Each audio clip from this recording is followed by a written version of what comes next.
Welcome to Movie Pain or Pleasure Podcast, the show that watches you hang by your pretty neck. I'm your co-host, Melanie Gibson, and I'm joined by a very dapper-looking AJ Wall. AJ, what are we talking about this time? Now look here, you skirt. When you came in, you were looking for something. You didn't know just what. But you wanted entertainment. You thought maybe some laughs, some romance, tears, maybe even a little intrigue. Well, look here, dollface. You're lucky, because we got all that today in Maltese Falcon. The Maltese Falcon. A film from 1941. Good job. You did it all with a straight face. Yep. I was trying not to laugh. Well, straight-ish. It was pretty over the top. It was good. But... It was good. Not Rod Serling, but it was good. So, The Maltese Falcon is from 1941, and it was based on a novel about 10 years prior to that. And for today, I'm going to have a little bit of brandy because I'm a hard dame. I've had a long day, and I need a stiff drink. Long, hard, and stiff. Such a dork. Oh, I was listening. Oh, wow, this stuff is strong. Smell that. It smells like turpentine.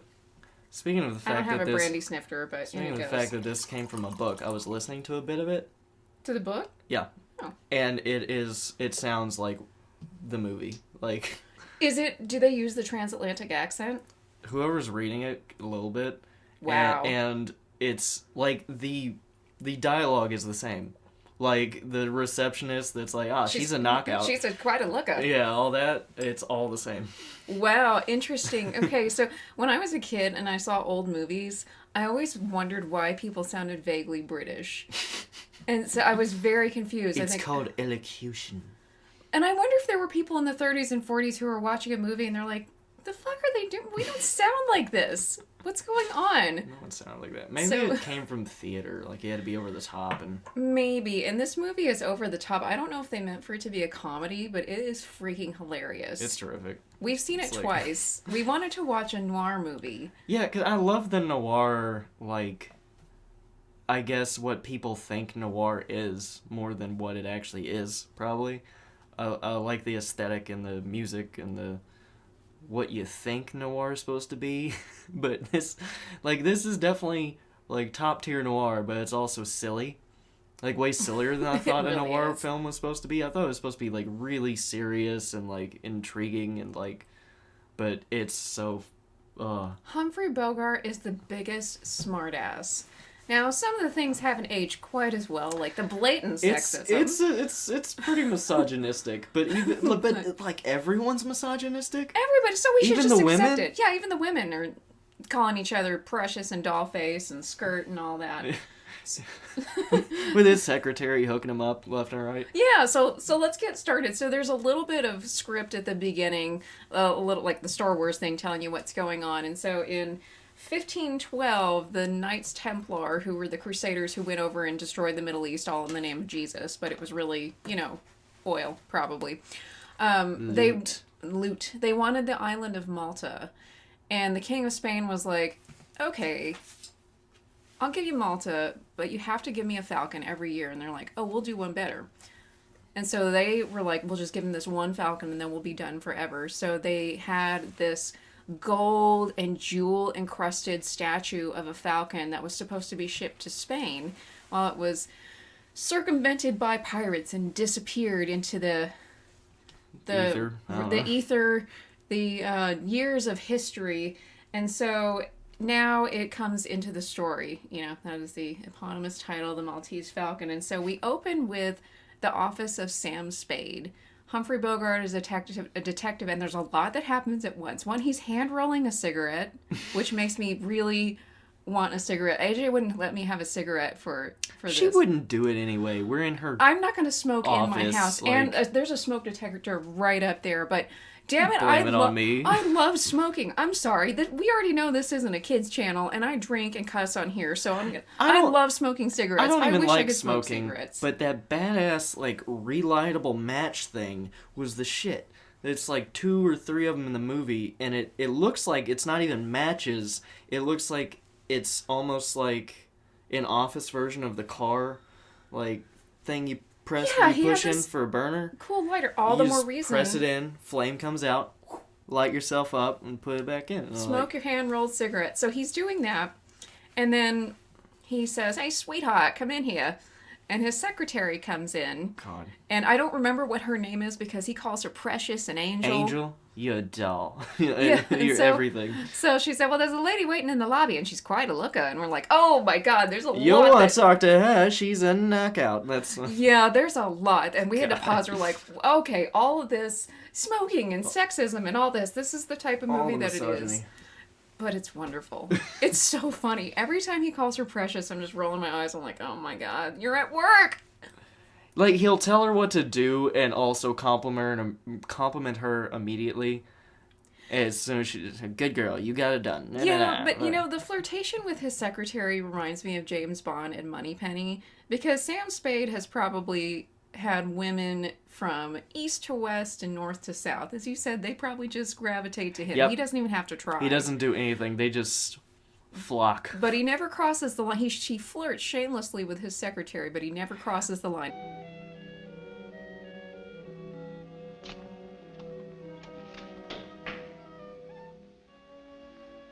Yes, sweetheart? There's a girl wants to see you. Her name's Wonderly. Customer? I guess so. You'll want to see her anyway. She's a knockout. Sure in, Effie, darling. Sure in. It's like Moneypenny and James Bond. They never consummated their relationship, and that's why they kept mutual respect. I feel like they're mutually not interested. They just like playing. Yeah. Anyway, on to the story. Okay, so this woman comes in, and she talks so fast. And yet, it's not frantic. It's just No, this is how she talks. She's telling the story. Well, my sister, she was out here the other day, and I couldn't find her. Pause. Breathe. Smoke a cigarette. And I was just thinking that I haven't seen her in days. And I sent her a message, and she sent one back, and I sent one again, and she sent one back again, and basically she says that her sister is in trouble because she shacked up with this guy, and he's no good. I'm trying to find my sister. I have reason to believe that she's here in San Francisco with a man by the name of Thursby. You've had word of your sister? A letter from her about 2 weeks ago. It said nothing except that she was all right. I sent her a telegram begging her to come home. I sent it to general delivery here. That was the only address she gave me. I waited a week and no answer came, so I decided to come out here myself. I told her in my letter that I'd be at the St. Mark and for her to meet me there. I waited 3 whole days. She didn't come, didn't even send a message. I sent her another letter to general delivery. Yesterday afternoon, I went to the post office. We're probably going to keep doing this until we're not even doing the right accent. Yeah, we like accents, but we're not very good at them. And I told AJ, how funny would that be if we did this whole thing in the transatlantic accent, but it would be super obnoxious. It would be fun, but no, we won't do that to you. And I'm not like quippy enough to think of funny stuff to say in the moment. I stumble over myself, too. I wish I were that kind of comedian. You know, I was thinking earlier, when I was 12, I wanted to be either a cartoonist or a stand-up comedian. I thought that was the coolest thing I'd ever seen. I saw Comedy Central for the first time. So now I'm a writer with one book, and I have a comedy podcast. Could have been the next George Carlin, but... Follow your dreams, start a comedy podcast. So his partner, Miles Archer, comes in, and he's just like, well, hello, doll. Good thing you waltzed in. I have something to rest my eyes on. Just every blatant flirtation. God's sake, dude, you're married. And then whenever she leaves after they take her money and they decide they're going to go chase this guy, and I think he said... what did he say? You might have seen her first, but I talked to her first. Yeah. Which is also a lie, because he talked to her when she got there, but, whatever.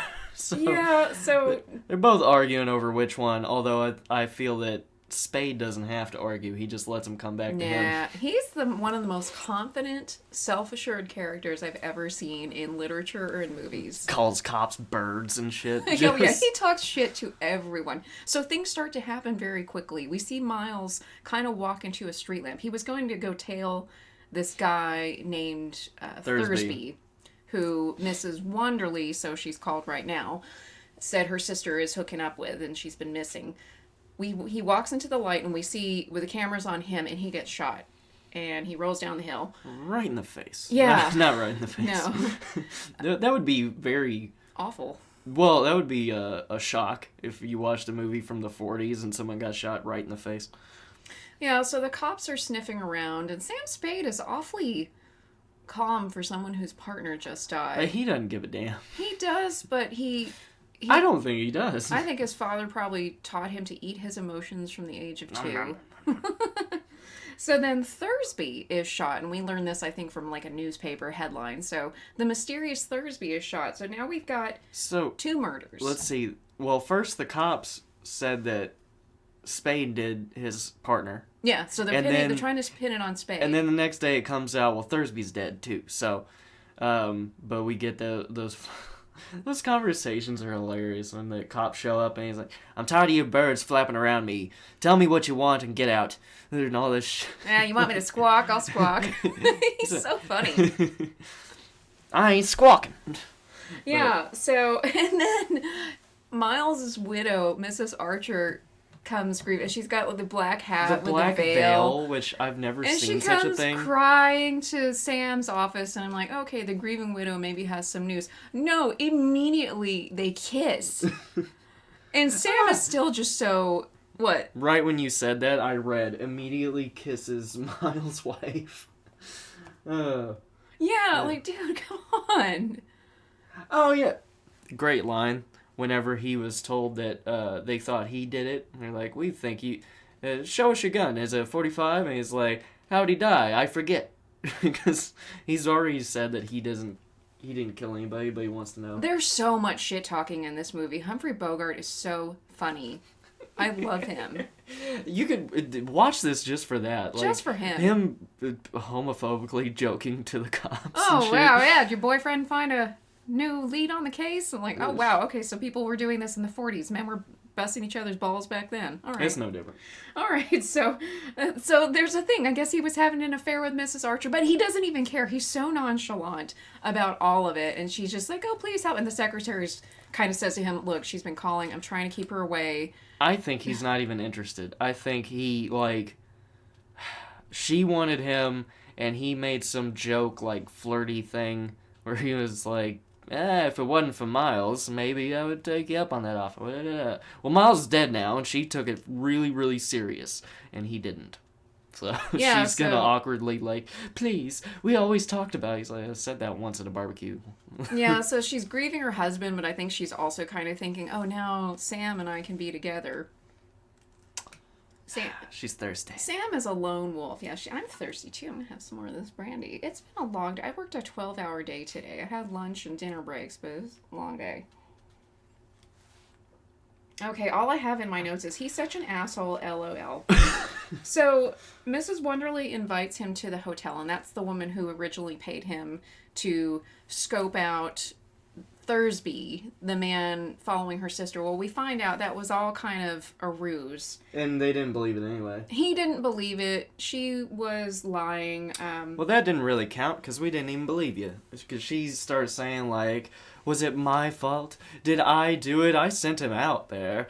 Oh, no. And he's like, yeah, we didn't even believe that, so... Yes, and so... Not on you.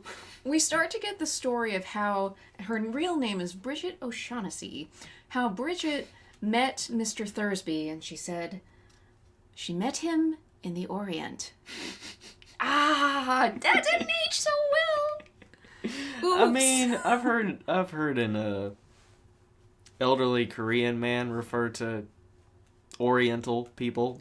An elderly Korean man is the only person who could use and I think that it word. was safe then, but it was only a few years ago. But yeah, no, you can't do that. He can say it. We don't say that. So she met Floyd Thursby in the Orient, and we start to figure out they kind of run in nefarious. It's like the Fast and Furious of the 1940s, where they're searching precious paintings and then they're stealing jewels. And there's just things just happen. You don't know why or how. How do they find out about this and that? But nobody knows. They the fat man who comes in later kind of explains it, but it's still kind of just I didn't care either way, I guess. I liked hearing him talk, but let's wait on the fat man because my other favorite character is about to show up. So he talks to Bridget and he's like, oh, you're lying bitch this whole time. So he starts what's the mystery behind Thursby? And I don't think they've even mentioned the Falcon yet. So he goes back to his office and the secretary comes in. Didn't he take money from her? Probably. He flat out was like, how much money you got left? Because you gave me $200, but I need some more to keep this rolling. And she's like, I've only got $500. And he's like, give it all. And she's like, but I need some. And he's like, give it all. And she said, well, I have some jewelry. He's like, you'll have to hawk that. And he gives her like $3. Yeah, like, here, go buy yourself a hot meal. So he is given a business card that smells like gardenia, and I'm like, yes, I know who this is, because we've seen this movie once before, and in waltzes Peter Lorre.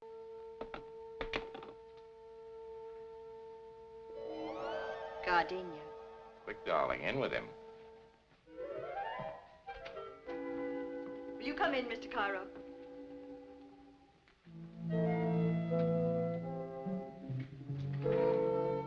You sit down, Mr. Cairo. Thank you, sir. Now, what can I do for you, Mr. Cairo? May I strange offer condolences for your partner's unfortunate death? Thanks. Is there, Mr. Spade, as the newspapers imply, a certain relationship between that unfortunate happening and the death a little later of the man Thursby? I beg your pardon, no. More than idle curiosity prompted my question. See, Mr. Spade, I'm trying to recover ornament that, shall we say, has been mislaid. Uh-huh. And I Cairo. have grown up, and he is Joel Cairo, and I've grown up seeing the old Bugs Bunny cartoons where they had like Clark Gable and Greta Garbo and Peter Lorre as cartoons, which no one, I mean, I was a kid in the 80s. Who knows who Peter Lorre was? Yeah, But for so I real. always knew who Peter Lorre was, and I kind of knew he had a little hissy voice and an accent and all this stuff. So Peter Lorre was Hungarian originally. He's so weird. And he always plays a villain, and he is so wonderful. He's a tiny little man, and he's kind of prissy, but he's also, like, he would gut you with a knife, too. Yeah, but not in like a respectable way. Like a funny way. So he's still a pansy ass no matter what he does. kind of. So But he comes into Sam's office and kind of talks, and he pulls out a little bitty gun. He's like, Clasp your hands together at the back of your neck. Come to the center of the room.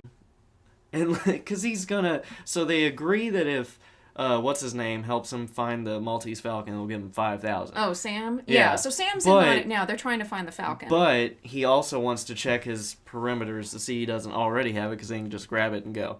So So Peter there's Lorre the waltzes dumbest in. disarm Okay. where Peter Lorre has his hand out.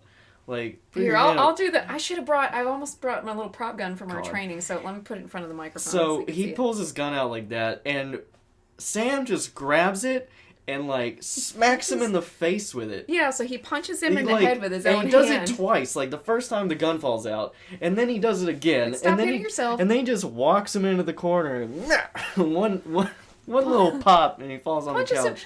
The fighting, what little there is in this movie, is It's not kinda, good. it's kind of awful, and some of it's kind of like I can see that sort of working. Like later, he does like a chop disarm, like Austin Powers. Yeah, he does like a little judo chop. So Peter Lorre wakes up. What were you gonna say? Anyway, I love how he just grabs him by his hand and is like, "Stop hitting yourself over and over and over." Basically. So the wonderful Peter Lorre is in this movie now, and he's such a good villain. And so he's knocked out because he's a wimp. And then he wakes up, and they kind of have a rapport. They talk about the he's Falcon. like, well, nothing I said was wrong. Like, I'm turning into Hispanic now. I was perfectly honest with everything I said. The 5,000 is up for grabs, and da-da-da. And he's like, okay, well, tell me who your boss is and where I can find him. No. And he's like, okay, well, if I'm going to go now, will you let me have back my gun? And he just gives him the pistol and starts all over again. Yeah, and he looks at him and says, "Will you put your hands behind your head and go to the center of the room?" He's like, And scene. and then he's cool. He's like, all right. He lets Yes. him do his thing. So they're all trying to find the Falcon. There's God. $5,000 in it for Sam, and I was on the phone, kept looking like, how much is $5,000 in 1941? How much is it? And it's like It's like 85,000. 85,000. So, and then we get into the millions with what other people are going to pay for the Falcon. So let's see. I can't read my notes. I So there's know a couple of back and forth with him going to his apartment. He goes and talks to the cops. He goes and talks to the girl. He goes and talks to... He points out this kid that's been following him around. Wilmer. We'll find more out about Wilmer. And the last scene before we get to the fat man that I remember is he pointed out Wilmer to the head of the hotel. Mm-hmm. Like he basically told Wilmer stop following me. And he's like, I don't know what you're talking about, but you better get out of my face. And he's like, okay. He goes over and talks to the manager. That kid over there, he isn't paying anything here, so get rid of him. And he just fucks off. So Sam has been summoned to talk to the fat man. Mr. Gutman. I don't remember this actor's name, but he's very good. He's awesome. And he and Peter Lorre were in some other things together. So I was thinking about this. Mr. Gutman would be the one person to stand up to Tywin Lannister. Oh, yeah. And he'd be totally calm about it. And he would be, like, flattering him the whole time. Yes. So he is a man of the world, and he likes jewels and money, but he's he's very businesslike about it, too. For 17 years, I've searched for this falcon. So you're quite a character. I'd love to have you on my team. I wish you would come with me. Basically. You're a close-mouthed man? I like to talk. Better and better. I distrust a close-mouthed man. He generally picks the wrong time to talk and says the wrong things. Talking something you can't do judiciously unless you keep in practice. Now, sir, we'll talk if you like. I tell you right out, I'm a man who likes talking to a man who likes to talk. Who else is it? There's me. Ah. That's wonderful, sir, wonderful. I do like a man who tells you right after he's looking out for himself. Don't we all? I don't trust a man who says he's not. Like, he gives Sam a big cigar and tries to recruit him. And it's funny, it's like, okay, we get that he's a big guy, but every time they would show Mr. Gutman speaking, the camera would be, like, looking up from his stomach at him. And, like, we get he's the fat man. Do you have to body shame him? And he's not even that big. No, like, not really. He's a big dude, but for today, it's not that big of a deal. He just kind of has a belly and... Which, even his belly, it looks like they added padding or something. Like, they might have. It's just such a strange shape. But he carries it really well, like a pregnancy. Him and Peter Lorre are the traditional, like, queer-coded villains, but they're awesome. They're awesome. They're so fun to listen to. They are so much fun. And you know, honestly, they're not even really... It's kind of muddy on who's a villain and who isn't, because... Kinda, I mean... And there are 2 murders, so we don't want to forget that. 2 people have died. Although... Only one person, I think, was killed on possibly the orders of the Fat Man. Like, because, well, we'll explain as we find out later. Who killed who. I remember, because the ending is awesome. So he storms out. Sam Spade storms out. Yeah, but wait, I want to add something. Mr. Gutman says something he pours him a drink and he says, "Cheers to plain speaking and clear understanding." I love his language in this movie. He would love hanging out with Lord Henry. Like, they would... Oh my god. They would just bond over language. And he speaks in these wise riddles. Oh, also, speaking of speaking, we put the subtitles on, and they talk so fast in this movie, the subtitles, they don't keep up. It didn't keep up. And is this where I have the notes about him telling the story about the Knights Templar? No, it's not. Because it's the second part. Sam gets pissed because, basically, they're not agreeing to trade info, and they're at an impasse. So he storms out, he smashes his drink, and he, like, "I'll be back here at 5 tomorrow if you want to talk to me, and you better let me know." And he walks out. Sam walks out. And the Fat Man just sitting there, what a character. Just, like Mr. Burns tapping his fingers. It's like he's taking a pawn on a chessboard and just moving it up a square. So, couple scenes later, they eventually get him back, and that's where he decides to give him the whole history of Spain, and it went through Russia, and it was found again. But just pause for a moment. So on his way to see Mr. Gutman again for the second time, there's another silly disarming. Wilmer, who's the hired goon, is in the hallway. I love this one. And he's got a trench coat on. Sam comes up behind him, puts his hands in his pockets, wraps the coat around Wilmer, and pulls the gun out of his pocket. Like, he pulls the top of his shoulders down so he can't move his arms, and then he grabs the guns. Yeah. And it's... but I kind of get it. Like, it's silly, but it sort of makes sense. I mean, if you watch the James Bond movies with Sean Connery, the fight choreography is terrible. We watched one of them, and it was like... This is the International Man of Mystery. This is it. Like, he punches like a girl. He, like, couldn't even wrestle. He, like, had a dude's leg, and he was just like... This is my leg. It's like when you're fighting with your sibling, you're just like, no, and you're just pulling on Yeah, something. you're not actually doing anything. I was joking when I said he fights like a girl. I fight like a girl because I'm a Taekwondo black belt. So he takes the kid's guns and he's like, okay, let's keep going. Okay. And he gives the fat man his guns. And now he talks, the fat man tells his version of the story about the Falcon, which is worth listening to. We already kind of know a little backstory, but he's so just eloquent in the way he explains it. And how did he explain what the Crusaders were doing in the Middle East? Well, their foremost interest was loot, as you see. So, not really any different. Same shit, different century. Like, let's go to the Middle East and get some riches. So basically, they were like, yeah, we really want to spread Christianity, and while we're here, maybe we'll grab some of them golden Buddhas and stuff. You got some of that gold, or I feel like that meme of Tyrone. You got some of that Middle Eastern gold, some of them jewels, them silks. So, yeah, he gives us the whole, like, the Knights Templar, they just snatched it all up. And for some reason they drug Sam, and he's not. Yeah, that was a little weird. I didn't really understand why they did that. They went and they burned a ship. It all made sense. It's just, it goes so quick. It goes so fast. So, okay, Sam's back in his office, and this ship is burning. And they hear it first. There are no fatalities, but this guy shows up at Sam's office with a wrapped bundle, and he dies. He had been shot, and he just drops it. Yeah. So Sam calls his secretary, and they're kind of planning, like, okay, if the cops call, here's what we're going to say, here's what we're going to do. And he goes back to the fat man's hotel room, and I think this is the part with Wilmer. Well, no. They don't go to the hotel. I'm just going to drink my brandy, because I'm getting this all wrong. There's so many of these scenes, which I'm not complaining about. It's awesome. No, there's a lot of dialogue, a lot of back and forth. It's so good, So, he goes to a safety deposit box, drops off the bundle, and then he tells them to meet him at his house. So he comes to his house and they're like there. Oh, they're at Sam's place. Yeah. Yeah, okay. And I feel like we even missed another scene with Mr. Cairo, but oh well. Oh yeah, Peter Lorre's so delightful. I love him. But so this is where they start like arguing. Let me add one line here. So the secretary comes to help him kind of cover his tracks after the guy shows up with, we find out it's the Falcon, and he dies, and he's like, "You're a good man, sister."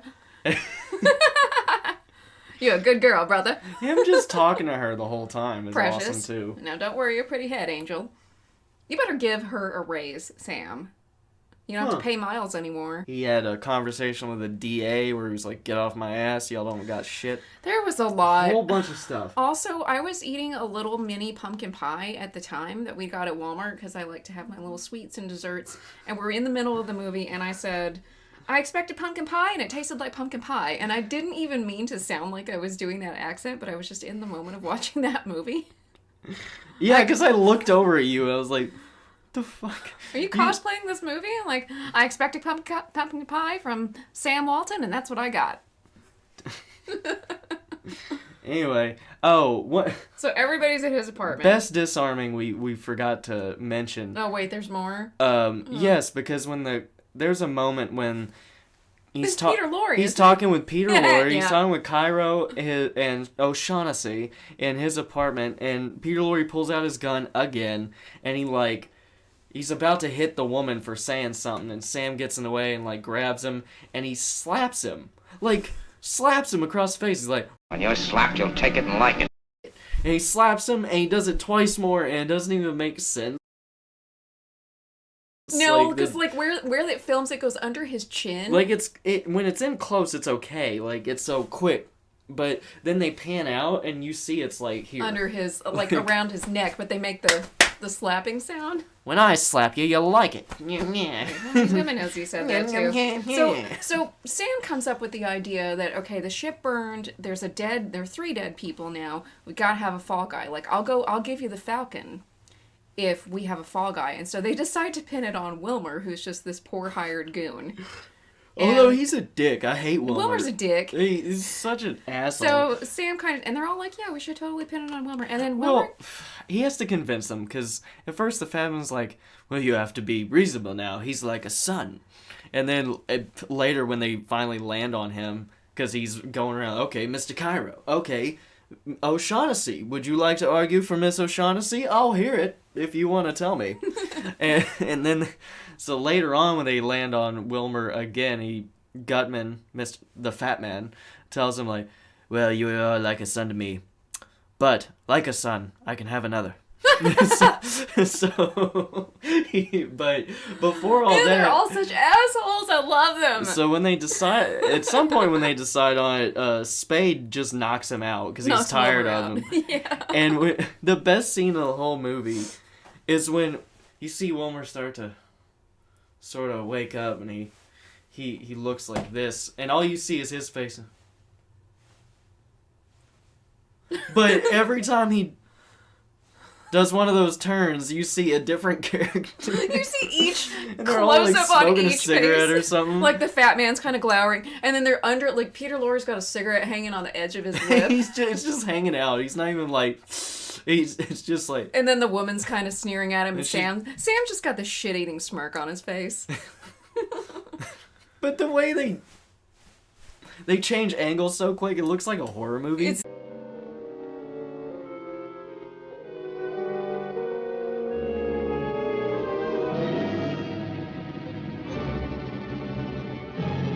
so funny. It's so good. Okay, and then we're building up to the climax, sort of. So we're gonna pin it on Wilmer, and then the secretary brings in the bundle, the precious bundle, the Maltese Falcon. So and then what happens? I'm having more brandy. And there's just disappointment. Like they pull it out. Yes, it's here. We finally have it. And Well, it's been covered in black enamel, and the story is like over time people tried to hide it. So yeah, the fat man got it from, or his Thursby and O'Shaughnessy, the woman, stole it from this Russian guy. It's still a little weird because, like, it must be way smaller than the black enamel is, because the black enamel looks so detailed and smooth. Yeah. That. How would it cover all these jewels and gold and jams and gems and... So the proof is to, he's gonna scrape it away, and he grabs a letter opener and he just starts... I was afraid the whole time he was gonna stab his own hand, because he's just scraping at it and falling off, and nothing happens. So they realize all of this shit was worthless, because someone before they had stolen this one or on the barge or something had swapped them, and they decide, we have to go back to the Tsar of Hungary or whatever. And after Cairo freaks the fuck out. Oh yeah, he screams. You stupid idiot! You stupid fat piece of shit!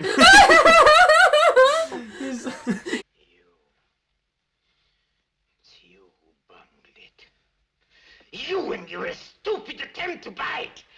Temida found out how valuable it was. No wonder we had such an easy time stealing it. You imbecile, you bloated idiot, you stupid fathead, you...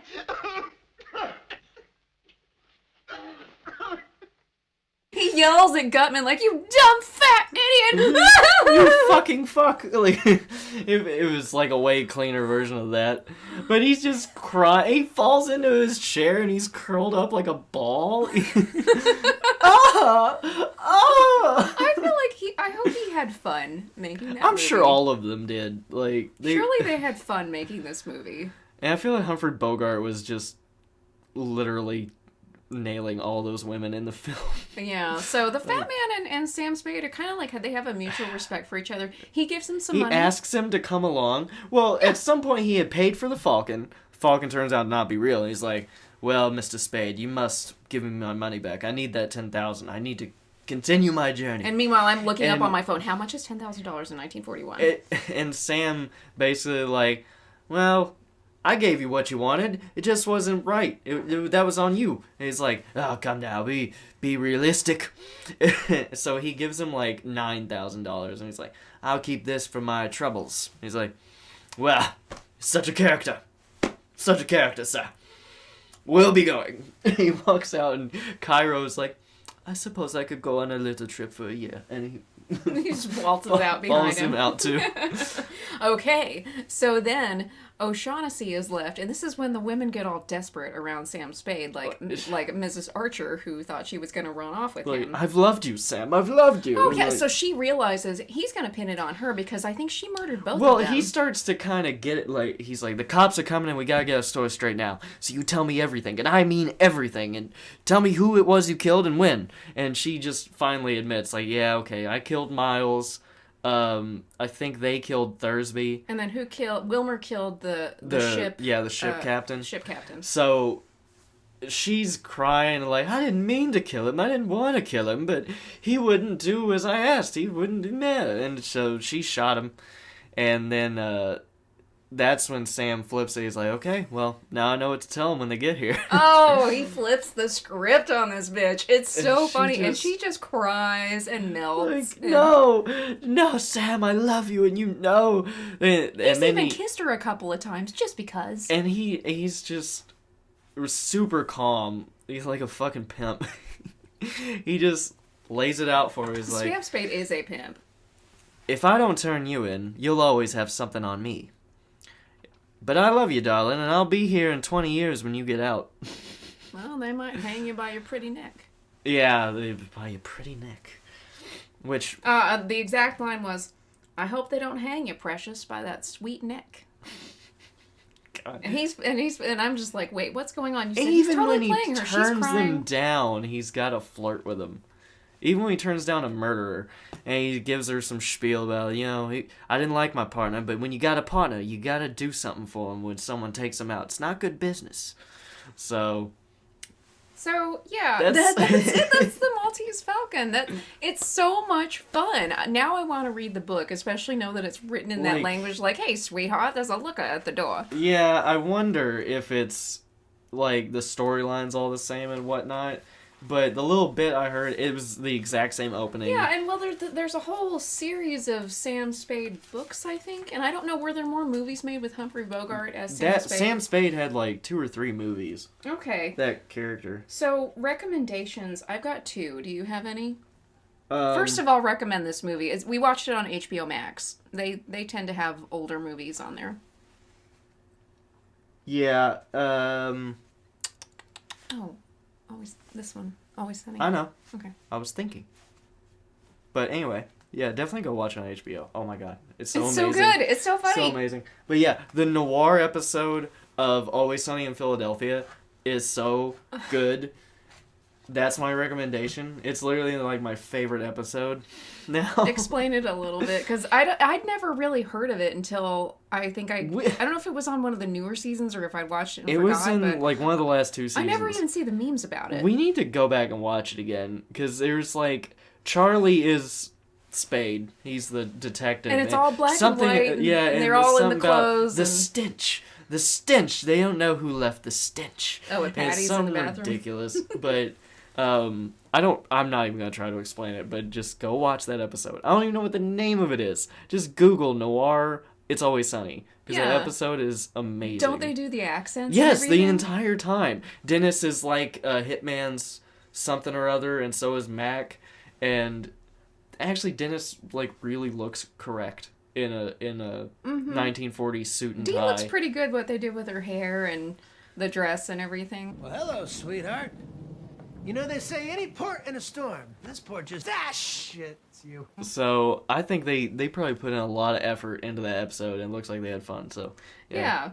I've got 2. So, if you're a new Peter Lorre fan, I've got 2 movies for you. So, one is The Man Who Knew Too Much from 1936. Not to be confused with the one from the 1950s. Both directed by Alfred Hitchcock. He just wanted to redo his movie just because.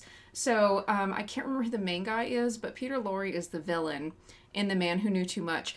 He is awesome. He's the one with the skunk hair from our first episode of Cruella. We were like, who is that? He's a dick. He's wonderful. He's a dick. He's a creep. He's a villain. He's great. And there's also a fight with just chairs. Yeah, there's a chair fight. Fight. It's not like 2 guys with a chair, like... It's a bunch of guys with chairs. A sea of chairs. They're in a place where guns aren't allowed, so they just start breaking chairs over each other's head. So that's... I've never seen that anywhere else. That was awesome. Yeah, so I've got another one, 20,000 Leagues Under the Sea, with hot, creepy James Mason as crazy Captain Nemo, and then Peter Lorre is like an assistant to this professor, and he's older. You can tell he's kind of towards the end of, I think he died around age 60 or so he's close to that. But he's salty as ever. Because in one part, somebody asked him what it's like being under the ocean. He just looks at them and he goes, ask a fish. He's so bitchy. I love him. He's my kind of guy. We gotta just start finding more. Just Peter Lorre and the guy who played the Fat Man. We need more of them. Okay, this is not a noir, but a good classic black and white movie. It's a lot of fun. It's funnier than you would expect.